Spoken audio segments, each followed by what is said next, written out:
নমস্কার বন্ধুরা, welcome to our channel Rehan's world. আজকের গল্প আত্মা।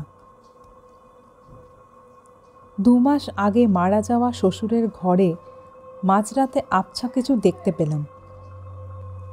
ওনার ঘরের জানলাটা সবসময় খোলা থাকত, আজও খোলা।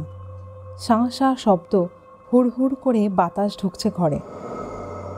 আমি প্রথমে চোখের ভুল ভেবেছিলাম, ফের ও ঘরে চোখ পড়তেই ঘাবড়ে উঠলাম। এ তো আবছা ছায়াটা স্পষ্ট হচ্ছে ধীরে ধীরে। ওই ঘর আর আমার স্থানের দূরত্ব, মাঝখানে শুধু একটা করিডোর। আমি পরিষ্কার দেখতে পাচ্ছি ধবধবে সাদা কাপড় পরা কাউকে। মুখের অবয়ব এখনও বোঝা যাচ্ছে না। আমার ভিতর আত্মা হিম হয়ে গেল। তরতর করে কেঁপে উঠেছি ক্রমান্বয়ে। হাত পা ক্রমশ অবশ হয়ে পড়েছে। ছিটকে সরে এলাম পেছনে। এ জায়গা থেকে সরে যাওয়ার শক্তিও আমার এই মুহূর্তে নেই, আবার দাঁড়িয়েও থাকতে পারছি না। বাইরে তুমুল বেগে বৃষ্টি নামছে, সাথে বাতাস। রাজবাড়ির মতো ইয়াব বড় বাড়ি আমাদের, চারপাশ প্রাচীরে ঘেরা। বাড়িতে এই মুহূর্তে কেউ নাই। স্বামী এখনও ফেরেনি, হয়তো বৃষ্টিতে আটকে পড়েছেন। শাশুড়ি কানাডা গেছেন মেয়ের কাছে। কাজের মাসি, উনিও নেই বাড়িতে। মেয়ে পোয়াতি তাই দেখতে গেছেন।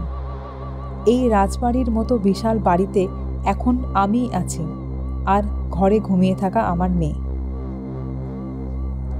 এই ভয়ানক পরিস্থিতিতে কি করব বুঝে উঠতে পারছি না। ভয়ে ভয়ে উত্তেজনা নিয়ে চোখ খুললাম আস্তে আস্তে। এবার সাদা পোশাক পরা মানুষটা পুরোপুরি স্পষ্ট হয়ে উঠল। রক্তবর্ণ চেহারায়, আগুন চোখে, জানলার গ্রিল ধরে মুখ বাইরে করে দাঁড়িয়ে আছেন আমার শ্বশুর। হ্যাঁ, মুখটা ওনারই। ফিসফিস করে বলছেন, এই দিকে এসো। আমি আন্দাজ করলাম তাল খেতে খেতে পড়ে যাচ্ছি। ব্যাস, তারপর আর কিছু মনে নাই।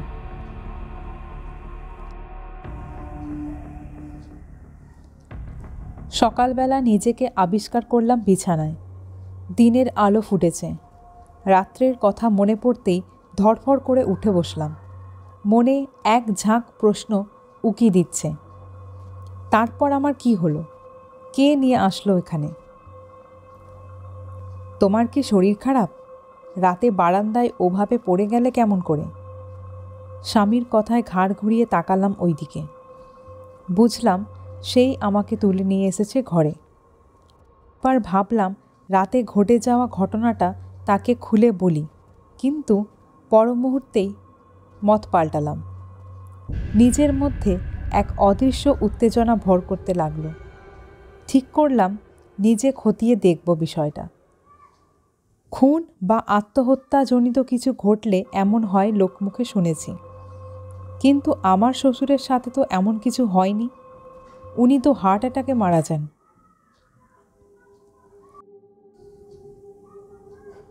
বিছানা ছাড়লাম, এলোমেলো শাড়ি ঠিক করলাম, অগোছালো চুল বেঁধে নিলাম। রাজবাড়ির মতো বিশাল বাড়ির গাছে গাছে তখন শোনা যাচ্ছে হরেক রকমের পাখির কিচিরমিচির শব্দ। গাছের সারি সারি পাতাগুলো অদ্ভুত শব্দে নড়ছে। সদর দরজা দিয়ে স্পষ্ট দেখা যাচ্ছে কয়েকটা কাঠবিড়ালি এ গাছ থেকে ও গাছ লাফালাফি দিচ্ছে। রাতের মতো অতটা ভয় না লাগলেও দিনের বেলাতেও এ বাড়িতে ভয় বিরাজ। এত বড় বাড়িতে মানুষ থাকবে শখানেক, গিজগিজ করবে চারিপাশে। তা না, এ বাড়িতে আছি শুধু 6 থেকে 7 জন মানুষ। মাঝে মাঝে আমি একাই। মৃত্যুপুরী লাগে আমার কাছে। খানিক অবাক হলাম। এই মৃত্যুপুরীতে আমি কি করে আছি? আমার ভয় হয় না? নাকি দুর্দান্ত সাহসী মেয়ে আমি? আর 5টা মেয়ে তো এইভাবে থাকতে পারে না। সকালের নাস্তা করে করিডোর পেরিয়ে শ্বশুরের ঘরের দরজা খুললাম। সাথে সাথে দক্ষিণের বাগানের বাতাস হু হু করে ঢুকলো ঘরের ভেতরে। বাতাসের শব্দটাও কি মর্মান্তিক। আমার ভিতরটা ভয়ে চুপসে গেল। নড়ে চড়ে ঘাড় সোজা করলাম। ভয় পেলে চলবে না, আমি ভয় পাব না। ছিমছাম ঘর, সব গোছানো যত্ন করে। দেওয়ালে বড় একটা ফ্রেমে ঝুলিয়ে রাখা শ্বশুর আর শাশুড়ির একসাথে তোলা একটি ছবি। সুন্দর লাগছে দুজনকে। আমি ঘরের প্রতিটি কোণা খুব ভালোভাবে পরখ করলাম। না, সেরকম কিছু পাইনি। এমনকি কাল রাতে দেখা কোনো চিহ্নই নেই। ভেতরে স্বস্তি অনুভব করলাম। ভাবলাম হয়তো এমন কিছু ছিল না, আমার ঘোর লেগে গেছিল। জানলাটা বন্ধ করে দিলাম। এটা আর খোলা রাখা যাবে না। দরজায় তালা লাগিয়ে বেরিয়ে আসলাম। কেটে গেল বেশ কয়েকদিন। সময়ের সাথে সাথে সেই রাতের কথাও আমি ভুলেই গেলাম। ভেতর বাড়িতেই এখন দুজন কাজের লোক পার্মানেন্ট থাকে। শাশুড়িও বাড়ি এসেছেন। এক রাত দুপুরে প্রবল বেগে আকাশ চুরমার হয়ে বৃষ্টি নেমে এলো। আমার মন তখন অবাধ্য হয়ে উঠল। আমার শখ, আমার ইচ্ছেগুলো বড্ড অদ্ভুত। আমার খুব ইচ্ছা করে এই বৃষ্টিতে নিজেকে ভিজিয়ে দিতে। বাড়ির সবাই তখন গভীর নিদ্রায় ঘুমাচ্ছে। আমার স্বামী ও মেয়েও ঘুমিয়ে আছেন। চুপিসারে বিছানা ছাড়লাম। লোহার গেট খুলে আবছা কালো অন্ধকার রাতে উঠোনের মাঝখানে এসে দাঁড়ালাম। চুলের খোপা খুলে 2 হাত বাড়িয়ে আকাশের দিকে মুখ করে চোখ জোড়া বন্ধ করলাম। মাথা থেকে পা পর্যন্ত বৃষ্টি নেমে নেমে ধুয়েই দিচ্ছে আমাকে। এক অদ্ভুত ভালো লাগা কাজ করছে আমার ভিতরে। রিপা বলে হঠাৎ কেউ ডেকে উঠল। এই ঝুম বৃষ্টির মধ্যে আমার নামটা বেশ জোরে শোনালো। ভাবলাম স্বামী ডাকছে। চোখ বন্ধ অবস্থায় জবাব দিলাম, আসছি, প্লিজ আরও 5টা মিনিট। এসো না, তুমিও ভেজো, ভেজো বৃষ্টিতে, দেখবে খুব ভালো লাগবে। আমার কথা শেষ হতে না হতেই রিপা বলে আবার করুণ গলায় কে যেন ডেকে উঠল। এবার আমি একটু ফ্যাকাশে হয়ে গেলাম। কণ্ঠটা চেনা মনে হচ্ছে, খুব চেনা, হৃদয়ের চেনা। দুরু দুরু বুকে এক বিশাল উত্তেজনা নিয়ে ধীরে ধীরে চোখ খুললাম। পুরো প্রকৃতি লণ্ডভণ্ড হয়ে যেমন ঝড় শুরু হয়, তেমনি লণ্ডভণ্ড হয়ে আকাশ নেমে পড়ল আমার মাথার উপর। এই তো মাত্র 10 হাত দূরে ফ্যাকাশে মুখে দাঁড়িয়ে আছে আমার চির চেনা মানুষটি, যার সাথে হৃদয়ের লেনদেন ছিল টানা 7 বছর, যাকে ছাড়া আমার জীবন মরুভূমি ছিল, যে ছিল আমার আরেকটি প্রাণ, যার সাথে আজ কথা নেই, যোগাযোগ নেই 4 বছর ধরে, যাকে ভেবে আজও আমার মন খারাপের রাতগুলো দীর্ঘ হয়, যার থেকে ছিনিয়ে এনে এই বাড়ির ছেলে আমায় বিয়ে করেছে। আমার নিঃশ্বাস আটকে যাচ্ছে। মনে হচ্ছে এক্ষুনি ঢলে পড়ব। শ্বাসের অভাবে মরে যাব এই জায়গায়। আজ এত বছর পর এত রাতে সে এখানে কেন? কি করুণ মুখ তার, শার্টে মুখে লালচে ঘাড় রক্তের দাগ। আমার মন কেমন করে উঠল। মানুষটার কি কোনো বিপদ হলো? কাঁপা কাঁপা গলায় তার একদম কাছে গিয়ে দাঁড়ালাম। ইস, কি বিষাদে ভরা মুখখানা। কি হয়েছে রাজ? বলে তার মুখে হাত দিতেই সে ছিটকে গেল দূরে। আমার ভিতরে কম্পন সৃষ্টি হলো। কি হয়েছে রাজ? আমাকে ছুঁয়ো না, আমি আর বেঁচে নেই। আকাশ থেকে বাজ পড়ল বিকট শব্দে, সাথে আমারও। এত করুণ কথা শোনার জন্য আমি প্রস্তুত ছিলাম না। থরথর করে কাঁপা গলায় জিজ্ঞাসা করলাম, ফাজলামো করো না। সে ফিরে তাকায়নি আমার দিকে। ওই দিকে মুখ ঘোরানো অবস্থায় বলল, আমি আর বেঁচে নেই রিপা, তোমার জন্য আমাকে মারা হয়েছে। আবারও আমার সশরীরে ঝাঁকুনি দিয়ে উঠল। তাল খেতে খেতে পড়ে গেলাম জলের মধ্যে। তার কণ্ঠে অভিমানী সুর, ভয় পেও না, আমি কি তোমার পর? কোনো ক্ষতি করব না। চলো আমার সাথে চলো।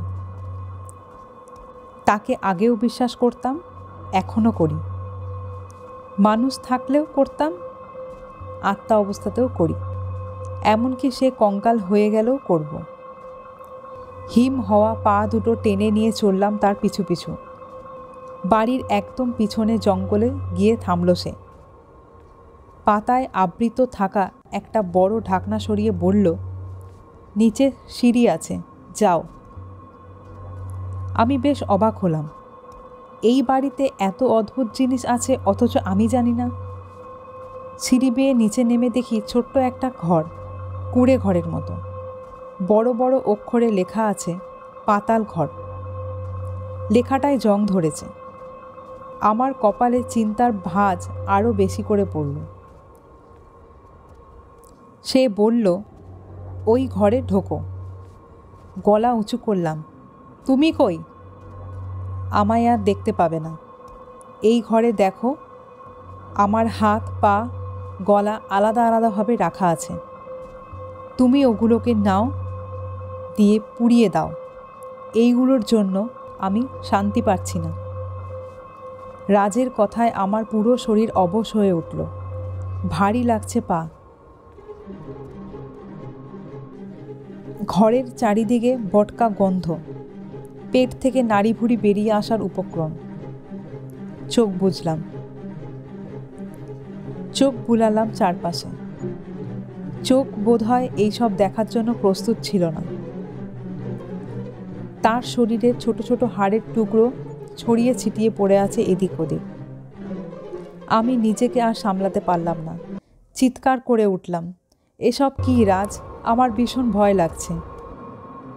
বাতাসে ভেসে এলো কথা, ভয় পেও না, ওগুলো আমার। তোমার বিয়ের পর আমি অনেকবার তোমার সাথে দেখা করতে চেয়েছি, তোমার স্বামীর জন্য পারিনি। একবার মনে মনে রেডি হয়েই এসছি, তোমার সাথে দেখা করে তবেই বাড়ি ফিরব। তোমার স্বামী সেদিনও আমায় আটকালো।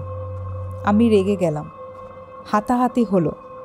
এক পর্যায়ে সে আমার মাথায় আঘাত করলো। পড়ে গেলাম মাটিতে। তখনও আমার শ্বাস চলছিল। সে ভেবেছে আমি হয়তো মরে গেছি। এত বড় লাশটাকে নিয়ে কি করবে সে না ভেবে আমাকে টেনে হিঁচড়ে এই পাতাল ঘরে নিয়ে আসে। টুকরো টুকরো করে কাটে আমাকে। আমার অশান্ত আত্মা এতদিন ধরে ঘুরছিল।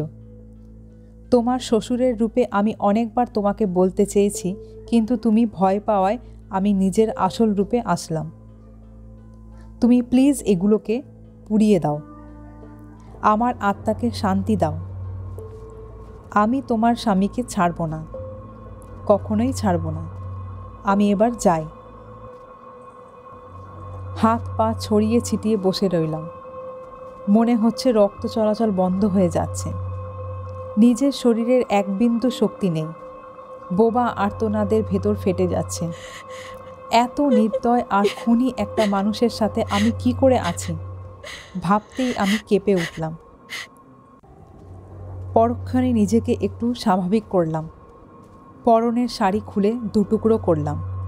এক টুকরো দিয়ে নাক বাঁধলাম ভালো করে। রাজের সব অঙ্গগুলো শাড়ির অপর টুকরো দিয়ে পেঁচালাম। উপরে উঠে জঙ্গলের মধ্যে গিয়ে সেগুলো নিয়ে পুড়িয়ে দিলাম।